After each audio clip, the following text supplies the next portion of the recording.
Bom, estamos nesta mesa redonda, dedicada, enfim, à figura de Jean Monnet, e é um momento muito oportuno para refletir sobre as questões de segurança que estão em cima, enfim, da agenda atual. Eu, antes de mais, penso que há duas perguntas que são importantes neste contexto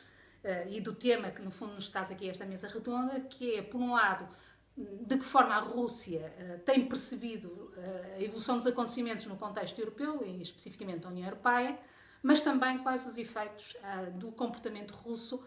nas dinâmicas da União Europeia. Aqui eu gostaria de destacar, não vou dar a resposta naturalmente às perguntas, elas são para ser discutidas no contexto da mesa redonda, mas em específico nos desenvolvimentos relativos à União Europeia, eu destacaria três breves notas. A primeira, de contextualização mais ampla, porque não podemos pensar a segurança sem ser fora de um contexto, hoje, este contexto atual, que é um contexto multicrítico. Naturalmente valoriza-se a crise por razões que são claras, a crise financeira e a crise económica, mas é claramente uma crise política, uma crise securitária e uma crise humanitária, mas por detrás de todas estas crises me parece que está em causa, sobretudo, o legado ético da própria União Europeia, que a marcou enquanto projeto e que penso que neste momento isso está a ser questionado. E por isso não deixa de ser interessante, eu acho que a memória histórica é fundamental, e por vezes há quem não a tenha, há quem a tenha esquecido e há quem deliberadamente não a queira recordar. E se recuarmos um pouco, enfim, no tempo e lembrarmos o início,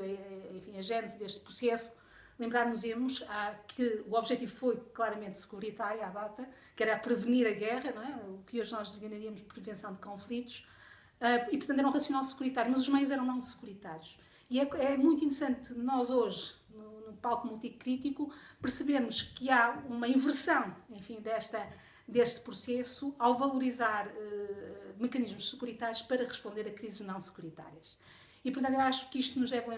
enfim, levar a refletir se é este, de facto, o caminho, não é, para a União Europeia, até porque é um princípio fundamental que está a ser questionado, que é da solidariedade. E nós estamos a ver em várias frentes como esta solidariedade,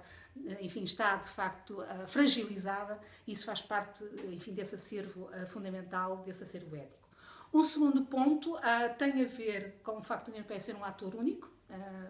e quando é único, no sentido de que de facto, formalmente é hoje uma organização internacional, mas é mais do que isso, é uma polity, claramente, tem um sistema político, tem a capacidade de elaborar e executar políticas públicas e tem competências na área quer da dimensão externa, quer interna da segurança. E, portanto, configura, de facto, um ator atípico, não sendo o Estado, mas também, naturalmente, sendo distinto do que nós podemos considerar, permitam uma expressão, organizações clássicas intergovernamentais puras. E, portanto, é interessante vermos como houve aqui uma coincidência em termos da reflexão sobre o conceito de segurança, precisamente, e que a União Europeia incorporou as várias alterações desde o fim da Guerra Fria na narrativa e nas práticas. E quando digo as alterações, em termos da forma de pensar a segurança, desde a ideia de uma concepção multissectorial da segurança, que está muito presente na narrativa e nas práticas europeias, numa concepção multinível, que está de acordo também com o próprio sistema político europeu, que é multinível, e também num último vetor desta evolução, também claramente incorporado a nível europeu, que é, enfim, esta noção de nexos securitários. E, em particular, o nexo de segurança interna e externa,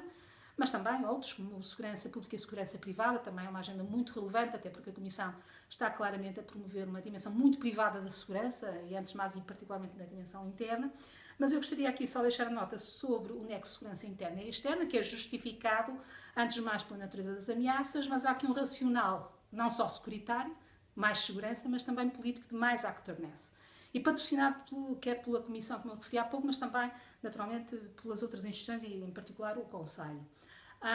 No entanto, também aqui temos que refletir, não é, sobre os efeitos, não só o porquê e o como é que é feita esta articulação, mas sobretudo os efeitos. Eu aqui deixaria em cima da mesa 3 efeitos para reflexão. Antes de mais, que tem a ver com uma deriva securitária e, no limite, até militarizadora. Pensemos, por exemplo, na Operação Sofia, só para ficar mesmo num ponto muito concreto, em que claramente temos uma operação pensada para prevenir e combater o tráfico de seres humanos, em que, embora se assumindo